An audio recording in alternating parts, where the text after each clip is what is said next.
Today's lesson, we have two learning targets. Our first learning target is going to be looking at using function notation to solve equations. So our first example, we're looking at the function notation in order to solve for where f of x equals 0.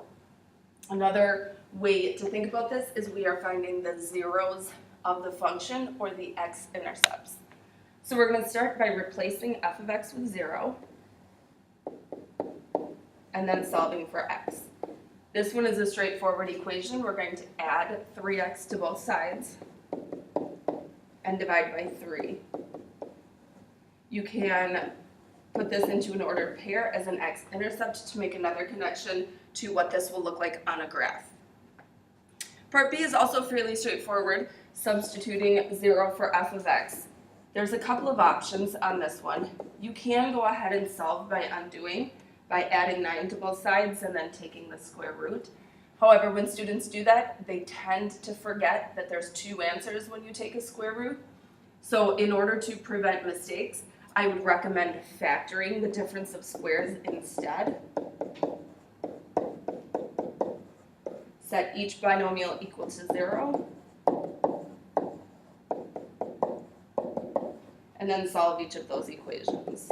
So we get two options, x equals -3 and x equals +3. Again, put these into ordered pairs so you can graphically think about what this is looking like.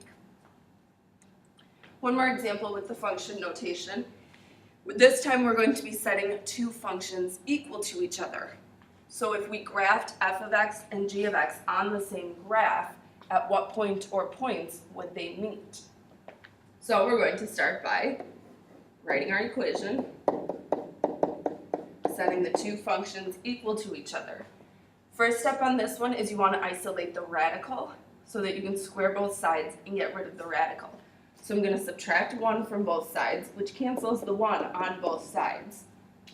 Taking the square of both sides cancels the square root, but gives us an x squared.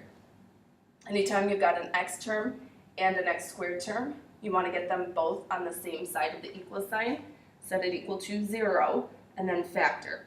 So I'm going to subtract 3x from both sides.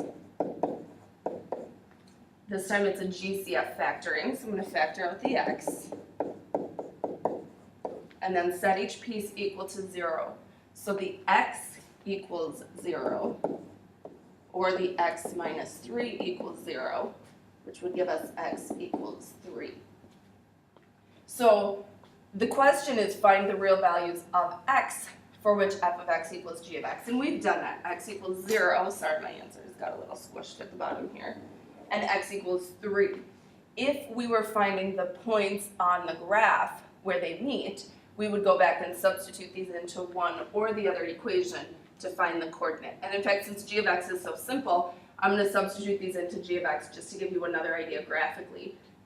As a reminder, we are done now. This is all the question asked for. But to make another connection, if we substituted 3 in for x, we would get 4 for y.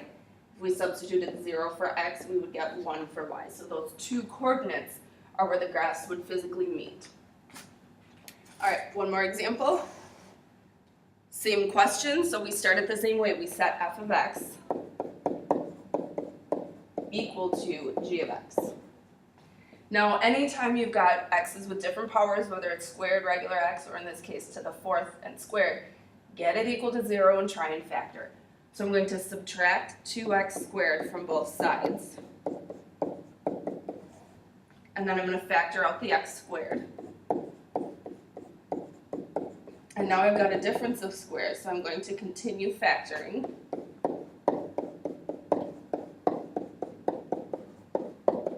And I'm going to set each piece equal to 0. So either x squared equals 0, x minus 2 equals 0, or x plus 2 equals 0. So our first one, taking the square root of both sides, we still get x equals 0. There's no plus or minus 0. Typically when you take a square root, you do plus or minus, but 0 is neither positive nor negative. Adding 2 to both sides and subtracting 2 from both sides. Again, we could substitute these in to find the actual coordinates where they meet, but the question was find the x values. So those are our three solutions. Next, pull up your vocab sheet. We're going to start with that in the next video.